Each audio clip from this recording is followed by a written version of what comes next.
안녕하십니까. 법과사회 강의 제12강을 시작하겠습니다. 여러분들, 우리는 지난 시간부터 법사회학적인 탐구로서 입법을 대상으로 살펴보고 있습니다.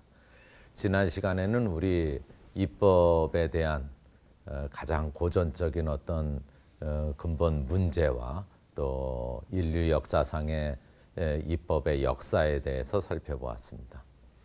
이번 시간하고 다음 시간에는 입법을 우리 사회를 대상으로 입법에 대한 법사회학적 탐구를 한번 살펴보려고 합니다. 이번 시간에 살펴볼 것은 좀 더 구체적으로 우리 사회를 대상으로 해서 현대 사회에 있어서 대한민국 우리나라의 입법의 역사는 어떻게 되어 있는가라고 하는 것을 전반적으로 살펴보려고 합니다. 그렇게 되면 우리가 지난 시간에는 입법의 가장 기초적인 근본 문제와 이론을 살펴봤고, 이번 시간에는 우리나라의 입법의 역사를 전반적으로 한번 살펴보고, 다음 시간에는 입법 과정과 입법자에 대해 살펴보면은 조금 입법에 대한 법사회학적 연구가 어느 정도 마무리될 듯합니다. 이번 시간에도 우리 교재의 공동 집필자이시고 또 우리 강의를 계속 함께 진행해 주신 동국대학교 김도영 교수님을 모시고 함께 진행하도록 하겠습니다. 김 교수님 안녕하십니까? 안녕하십니까? 네. 김 교수님, 우리가 지난 시간부터 법사회학 연구 또 법과 사회 탐구에서 입법을 대상으로 한번 살펴보고 있습니다.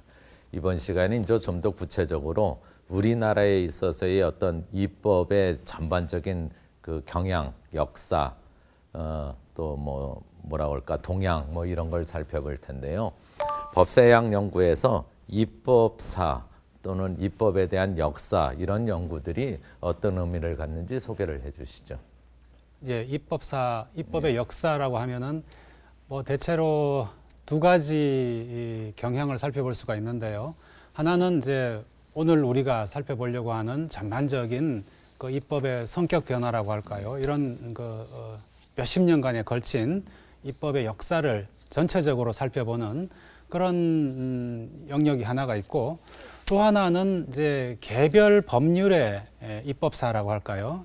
예를 들면은 민법 제정사 또는 헌법 재개정사, 형법 제정사와 같은 그런 개별 법률이 어떻게 입법되어 왔는지, 특히 이제 그 법조문의 내용 변화 같은 것을 넘어서서 사회적 제조건의 작용과 함께 더불어 살펴보는 그런 법사회학적인 입법사 연구도 있겠습니다만은, 이제 이런 개별 법률에 대한 입법사 연구로는 전반적인 입법의 성격 변화나 주도권 변화 이런 것을 파악하기는 좀 한계가 있으니까 우리는 이번 시간에 이제 전체적인 입법의 역사를 살펴보려는 것이죠. 예. 여러분들, 우리나라가 1948년도에 이제 헌법이 제정되고 또 정부가 수립됐습니다. 그러고 난 다음부터 시작해서 우리나라에서는 수없이 많은 입법이 이루어졌죠. 현재까지 그야말로 많은 입법이 이루어졌습니다. 물론 이제 더 큰 틀로 얘기하면 1948년 7월 17일 날 제헌헌법이 만들어지고 현재 현행 헌법까지 어떤 많은 변화가 있었죠. 제1공화국인 제헌헌법으로 인한 제1공화국부터 시작해서 2공화국, 3공화국 또 이렇게 해서 현재까지는 헌법은 9차례의 개정을 통해서 지금에 이르고 있고요.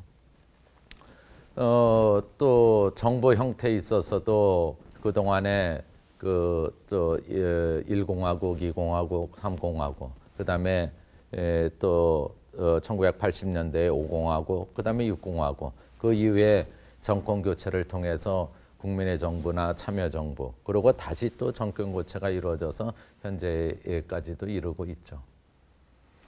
그 사이에서 매년 국회에서 많은 법률들이 제정되고 개정됐습니다. 현재 2011년 12월 5일 현재 보면은 현재 우리나라에서 유효한 법률은 헌법이 하나가 있고요. 그 다음에 법률은 1210개가 1210개의 법률이 유효한 법률이 있고, 또 대통령령은 1449개, 총리령은 48개, 부령은 1115개 이렇게 해서 헌법을 비롯해서 구체적인 법령 전체 포함해서 4130개가 있습니다. 물론 이제 법률만은 보건데 법률안이 공포된 그 건수로 친다면은 물론 이제 중간에 현재 법률은 1210개 2011년 12월 5일 현재로 1210개지만은 공포된 거는 폐지되고 개정된 것까지 다 포함되니까 약 11,200여 건의 이제 공포 건수가 있습니다. 이렇게 우리나라에서는 지난 1948년부터 시작해서 현재까지 이르기까지 약 한 60년 남짓하게 되는 기간 동안에 수없이 많은 입법 활동이 있어 왔죠.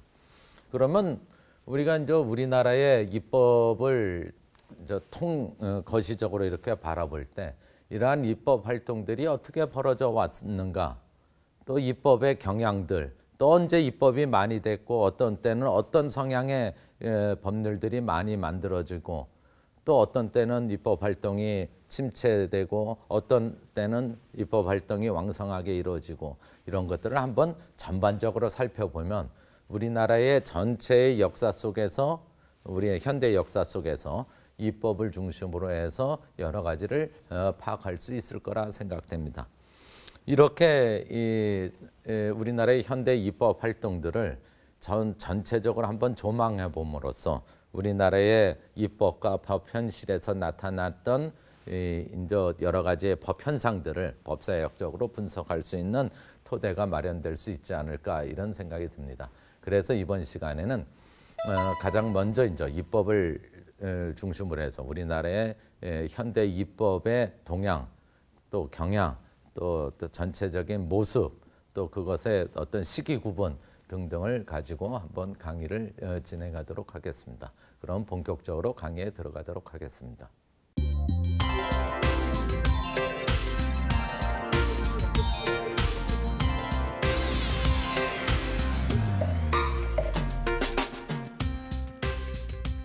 제일 먼저 우리가 이렇게 입법을 통시대적으로, 그러니까 물론 현대적인 시기로 이제 제안해서 말씀드리겠지만은 한번 통틀어서 우리나라가 정부 수립 이후에 입법이 어떻게 전개됐는가, 입법 활동이 어떻게 벌어졌느냐 이렇게 되는 걸 살펴보는 이 입법사 연구는 어떤 의미를 갖는 것인가, 우리의 어떤 궁금증을 풀어줄 것인가에 대해서 한번 얘기해 보도록 하겠습니다.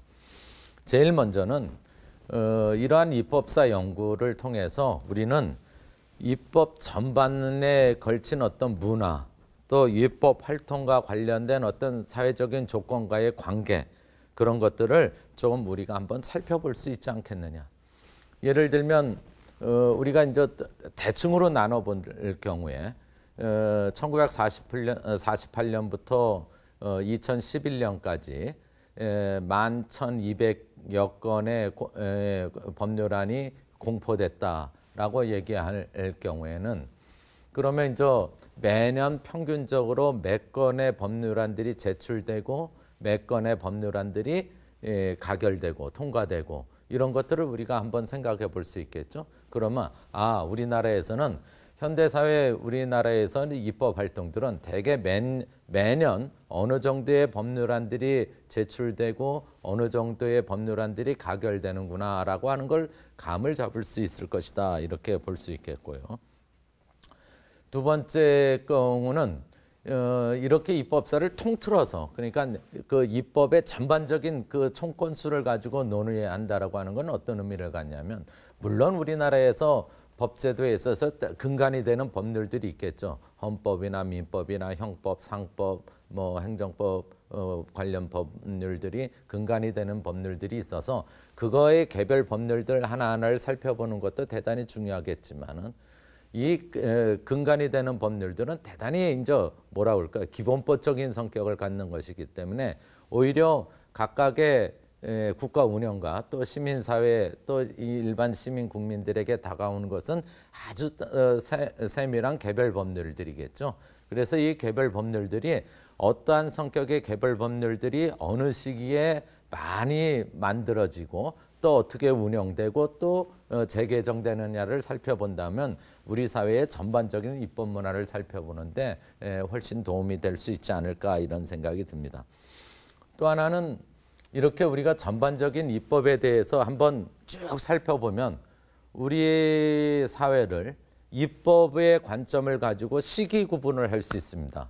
예를 들면 어느 시기까지는 국가의 근간이 되는 법률들을 만들고 또 어느 시기에는 뭐 어떤 성격, 예를 들면 경제 성장과 관련되는 법률들이 대량으로 만들어지고 또 어느 시기가 되면은 뭐 복지나 지방자치에 관한 법률들이 대량으로 이렇게 시기 구분을 함으로써 우리 사회의 현대사, 특히 입법을 중심으로 해서 현대사를 파악하는데 대단히 중요한 도움을 줄 수 있지 않을까라는 생각이 해서 이 입법사 연구는 법사예학 연구에서 대단히 중요한 역할을 하고 있다 이렇게 볼 수 있겠습니다. 자, 이러면 이제 본격적으로 우리 현대사에 있어서 입법사 연구에 들어가 보도록 하겠습니다.